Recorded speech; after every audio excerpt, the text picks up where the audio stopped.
So I totally meant to do this earlier, but our trip has been really eventful. Anyway, my bike's still doing great, still doing good. Our first day out on this trip, and I mean, stuff always happens, but our first day out, we are with my dad's bike over here. We are heading out to Sturgis, and our first road, second road out, his battery, it's on this other side here, his battery over here, it breaks. The internals just kind of shatter inside.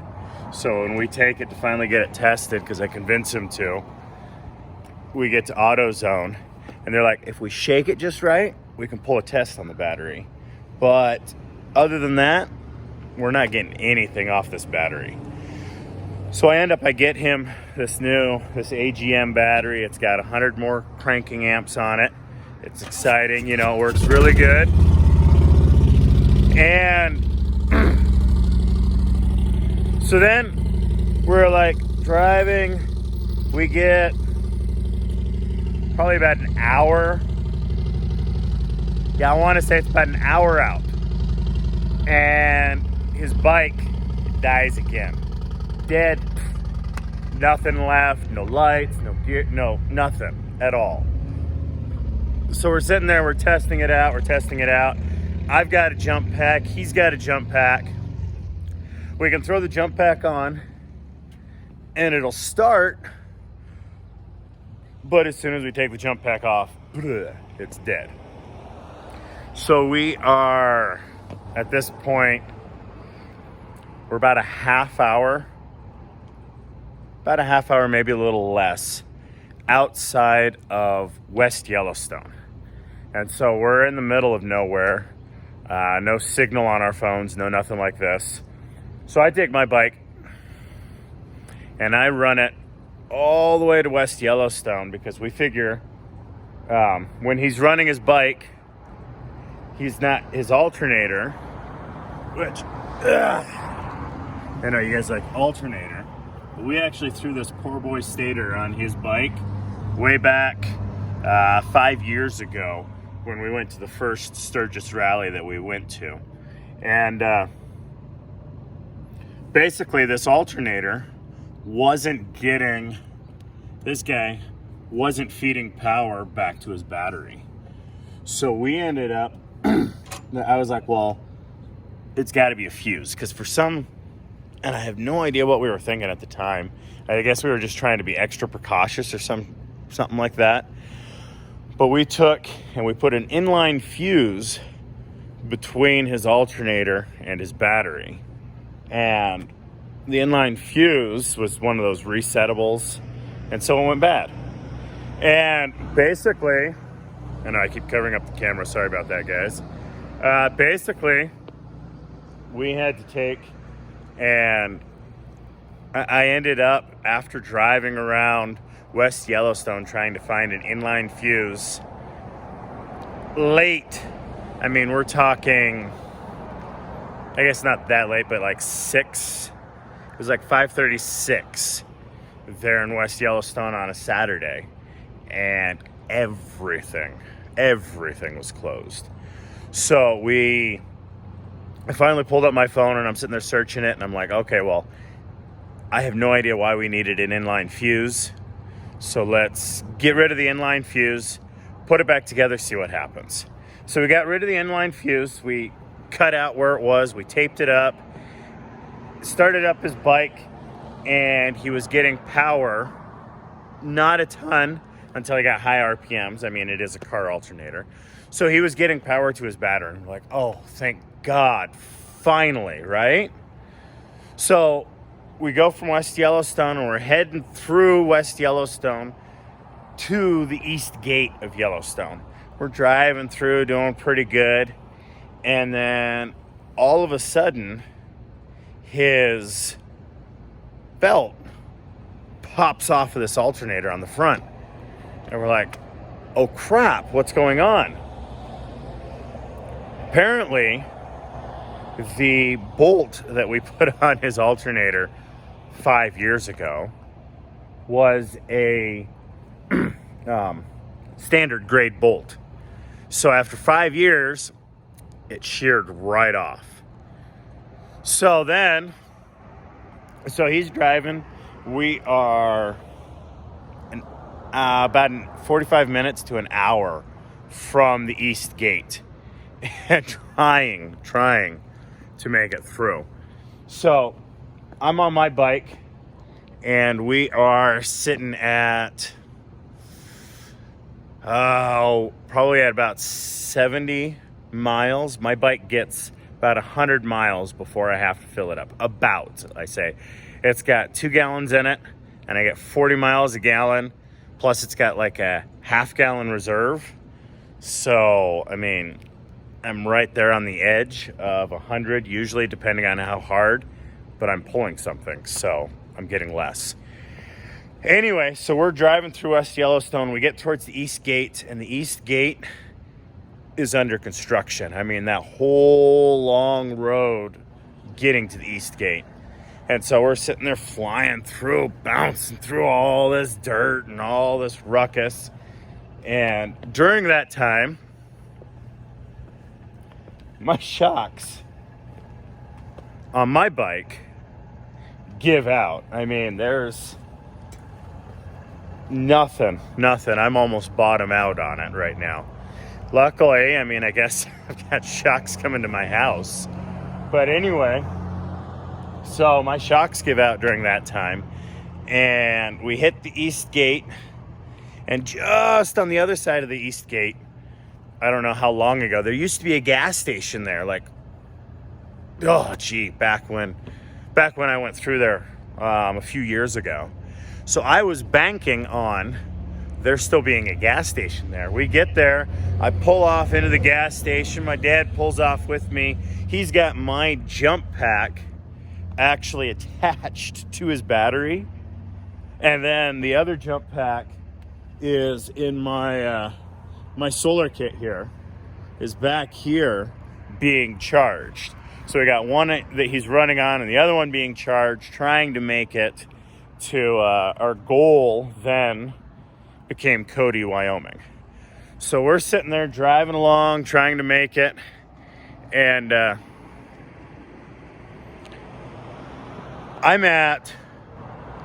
was at 103, 104 miles when we hit that where I thought the gas station was, and the gas station wasn't there. So I was like, oh shit, this is gonna suck. So I'm inching along, and like I said, we're swapping out batteries on my dad, trying to at least keep his going. And we finally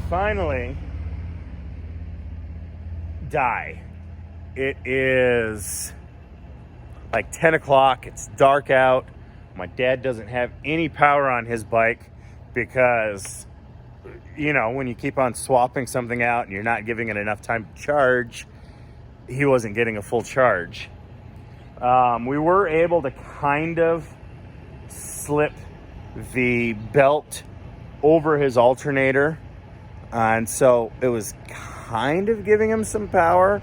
So if he had it running, it put out this high-pitched squeal, but he could run for about 5 minutes. And then we'd have to jump him, get something going again, and get him going again. So we're inching along, like I said, and then all of a sudden, poof. And I am going, oh crap, I've already gone 103, 104 miles on my gas that I'm not supposed to be able to get that far on.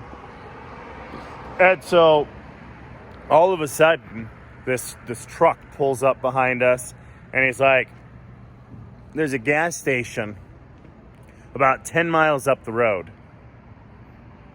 Let me go ahead and I'll charge your dad's bike with my big truck, and then I'll follow you guys to the gas station and help you guys get to Cody. And he literally does. He follows us to the gas station, And then we get to the gas station, and I'm like, dude, it's 11:30 by this time. So I'm finally like, I'm not going to set up my camp this late at night, so let's just get a hotel. So we got a hotel, and again, like I said, we're not quite yet to Cody, Wyoming. And we get to that gas station. I fill up, but my dad's still having issues. So we make it another 5 more miles before everything on his bike is dead.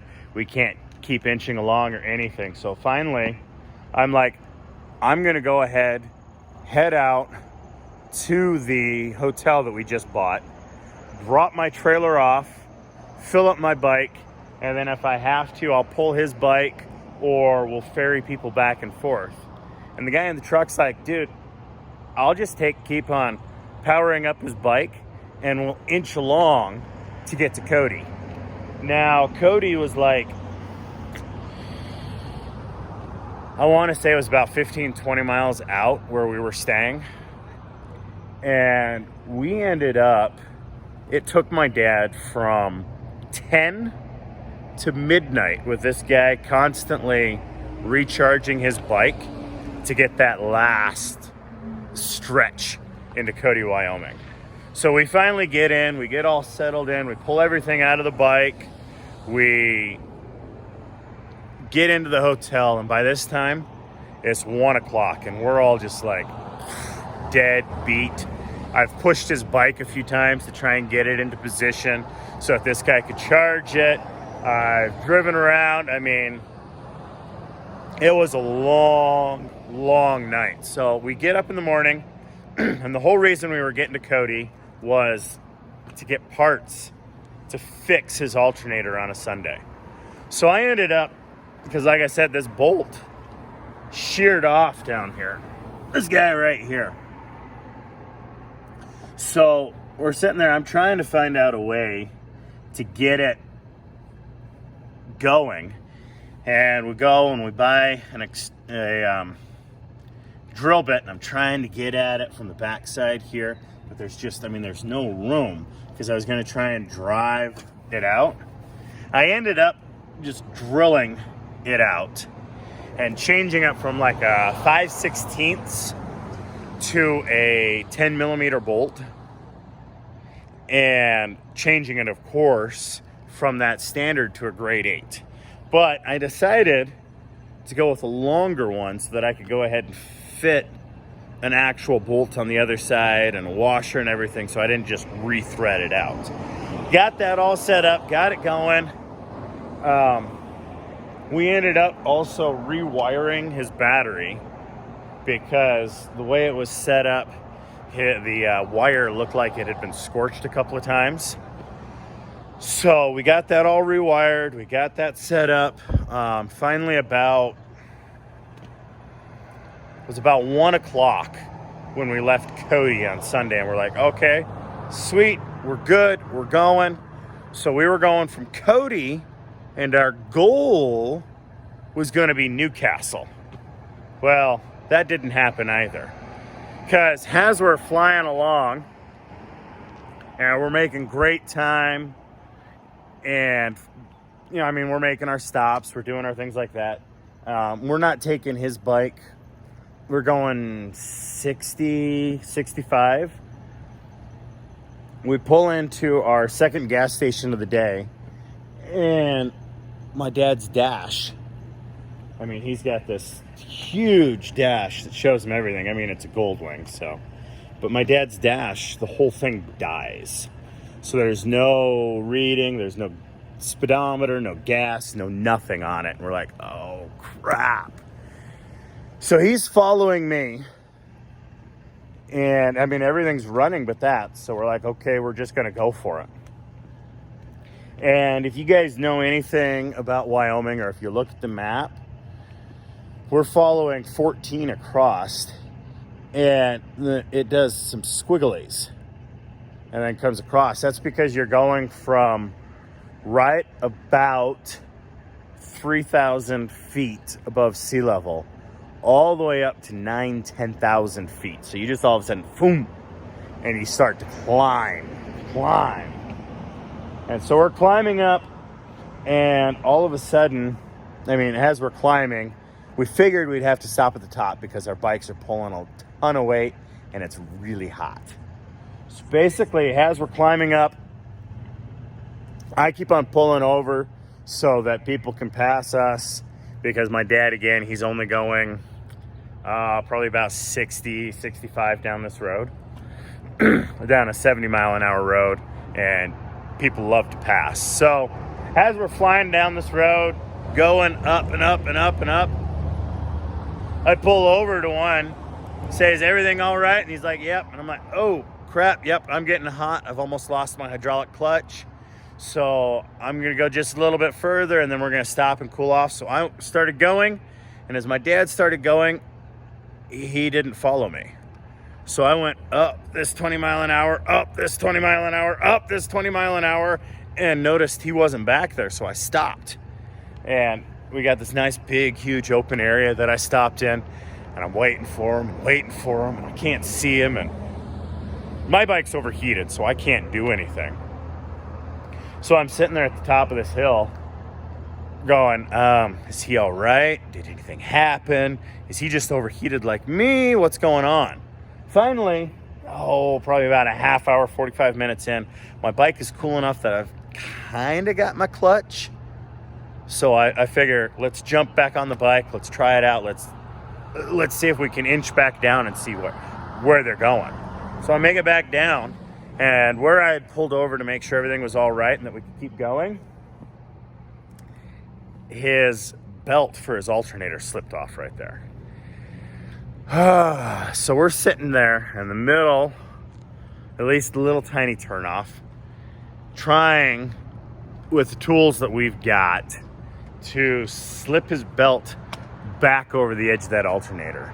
And we're pulling it. I kind of sprained my wrist a little bit. My hands are, a little sore still. We finally get it popped over, but it's still hot. So we ended up staying there, probably about an hour and a half, like that, before our bikes were cool enough to get going. And by this time, it is 6:30, 7 at night, and I'm like, "Dad, I don't have anything left. We're still 3 hours outside of Newcastle. I hate to say this, I don't even want to set up a tent and all my other gear and stuff, so we're going to buy another hotel." So we ended up here at Days Inn in Buffalo and stayed the night here. And this is the beginning of our third day, where we were supposed to be like 100 miles outside of Sturgis. We're more like about 4 hours outside. So as long as I don't run out of gas, which, that's something I didn't tell you guys also. So while we're up on that hill, I run out of gas. So I had a couple from a Concord MC come and actually rescue. And I got a flat tire. Beautiful. Anyway, so I had a couple from a Concord MC come and, I guess one was from the Concord MC, the other was his son. But anyway, kind of siphon off some gas till we hit the down, and I just coasted all the way down into Buffalo. And my parents ran off. You can see now I've got a gas can in the back. My parents ran off and got gas, and that's how we ended up at this one. This is the one my dad got. So it's been a beautiful, eventful few days. Looks like we got to find a Les Schwab or something like that, and I got to get new tires. And then we can be on our way. So today what we're going to do is there's a continental breakfast here. There wasn't in the last place. And there's a Family Dollar down the road. So I've got to get some shorts so I'm not just walking around in my swim trunks. And apparently I got to get some tires. I thought that, I mean, the tread on these is awesome, but oh well, such is, right? Like I was telling the guys that stopped off and siphoned some gas for me and kind of followed me into Buffalo. This type of life, this type of riding around, taking chances, out for adventure, something I wouldn't change. Hopefully today, by this evening, I'll make it into Sturgis, and we'll go from there. Hopefully I'll get you guys an update, and the update will be in a little more lively area, because I'm just barely trying to get these vlogs and stuff figured out. Anyway, y'all have a wonderful and blessed day.